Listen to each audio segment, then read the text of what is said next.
আমরা জানিও দেখি যে মানুষ মারা গেলে তার কবর খোঁড়ার পর লাশ দাফন করার সময় 7-8টি বাঁশ 3-4টি পাটি দিয়ে কবরস্থ করা হয়। এটা কেন? এটা কি ইসলামের নিয়ম? এগুলো ছাড়া কি কবরস্থ করা যাবে না?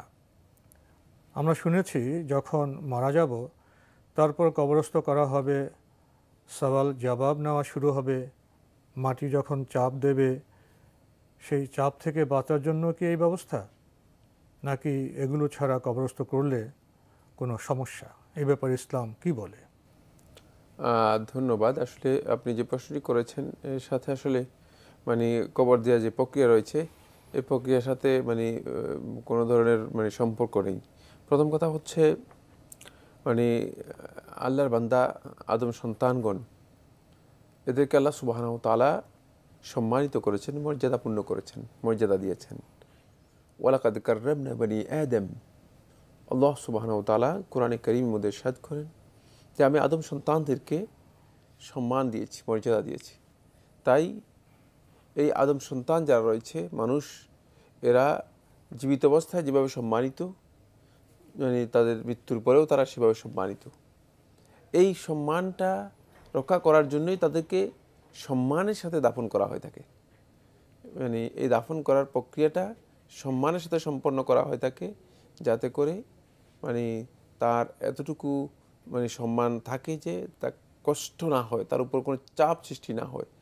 এই জন্য এভাবে একটা জিনিস গর্তের মধ্যে দিয়ে এরপরে মাটি চাপা দিয়ে দিলাম, ব্যাপারটা এমন করা হয় না। এটাকে সুন্দর করে যত্ন করে সেই সম্মান দেখিয়ে তারপর তাকে মাটির নিচে আল্লাহ রাব্বুল আলামিনের হেফাজতে রেখে দেওয়া হয় এবং দাফন করা হয়ে থাকে।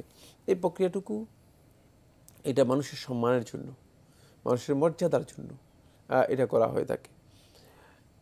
বাকি যে মাসআলাগুলো জিজ্ঞেস করেছেন সেগুলো হচ্ছে ফিতনাতুল কবর ও দাম্মাতুল কবর। ফিতনাতুল কবর অর্থাৎ কবরের প্রশ্নোত্তর, কবরের মধ্যে সওয়াল জবাব যেটি হবে, এটি রাসূলুল্লাহ সাল্লাল্লাহু আলাইহি ওয়াসাল্লামের হাদিসের মাধ্যমে সাব্যস্ত হয়েছে। ফায়াতিহি মালাকানি আজরাকান, বারা ইবনে আজিব রাদিয়াল্লাহু তাআলা বর্ণিত সহিহ মুসলিমের হাদিসের মধ্যে রাসূলুল্লাহ সাল্লাল্লাহু আলাইহি ওয়াসাল্লাম বলেন, তারপর দুইজন ফেরেশতা, নীল চক্ষু বিশিষ্ট দুইজন ফেরেশতা তার কাছে আসবে। ইউকালু লিআহাদিহিমাল মুনকার ওয়া লিল আখারি নাকির, একজনকে মুনকার বলা হবে, আরেকজনকে নাকির বলা হবে। এই দুজন ফেরেশতা এসে ফায়ুজিলসানিহি ওয়া ফিলাবস ফায়ুকআদানিহি, যে তাকে বসাবে, তাকে বসাবে। এরপর প্রশ্নোত্তর হবে, দীর্ঘ আলোচনা।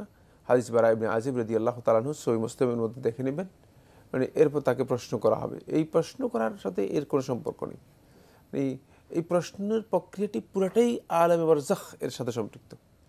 এর কাইফিয়ত কি, এর ধরন কি, কিভাবে প্রশ্ন করবে, কিভাবে তাকে বসাবে, এর কোনো উত্তর দুনিয়ার কোনো আলেম নিজের পক্ষ থেকে ইজতিহাদ করে দিতে পারবে না, কারণ এটা আমরা কিছুই জানি না। এই সম্পর্কে রাসূলুল্লাহ সাল্লাল্লাহু আলাইহি ওয়াসাল্লাম কোনো সুস্পষ্ট বিবরণ বা বর্ণনা দেননি। সুতরাং এটাকে কোনো বাহ্যিক নলেজ দিয়ে অথবা কোনো জাগতিক নলেজের মাধ্যমে বা কোনো দুনিয়ার কোনো জ্ঞান দিয়ে উপমা দেওয়ার, উদাহরণ দেওয়ার কোনো সুযোগ এর মধ্যে নেই। এই ধরনের কোনো জ্ঞান কারো কাছে নেই। কেউ এই তথ্য বা এই প্রকৃতি সম্পর্কে, এই সুয়াল জবাবের প্রকৃতি কেমন হবে এই সম্পর্কে কোনো তথ্য দেওয়ার মতো অধিকার রাখে না, কেউ দিতে পারবে না। এরপরে যেটা দাম্মাতুল কবর, ঠিক একই মাসআলা। দাম্মাতুল কবর যেটি হবে, এটাও হাদিস দ্বারা সাব্যস্ত হয়েছে। রাসূলুল্লাহ সাল্লাল্লাহু আলাইহি ওয়াসাল্লাম দাম্মাতুল কবরের কথা বলেছেন। একাধিক হাদিসের মধ্যে রাসূলুল্লাহ সাল্লাল্লাহু আলাইহি ওয়াসাল্লাম বলেছেন দাম্মাতুল কবরের কথা, এবং বলেছেন আল্লাহ নবী সাল্লাল্লাহু আলাইহি ওয়াসাল্লাম বলেছেন যে মান ইহতাজ্জা লাহু আরশুর রহমান। সাদ ইবনে মুআজ রাদিয়াল্লাহু তাআলা আনহু, আল্লাহ রাসূল সাল্লাল্লাহু আলাইহি ওয়াসাল্লাম বলতেছেন যে যার মৃত্যুতে দয়াময় রহমানের আরশ প্রকম্পিত হয়েছে, কেঁপে উঠেছে।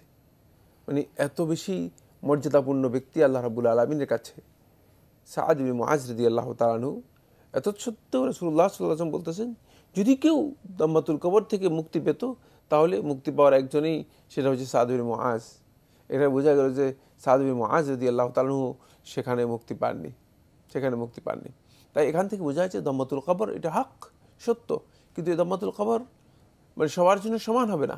ঈমানদার ব্যক্তির দাম্মাতুল কবর আর বেঈমান, মুনাফিক, মুজরিম, পাপিষ্ঠ, পাপাচারীর দম্মাতুল কবর, মানে কবরের যে চাপ, এটা এক হবে না, একই ধরনের হবে না, দুইয়ের মধ্যে পার্থক্য হবে।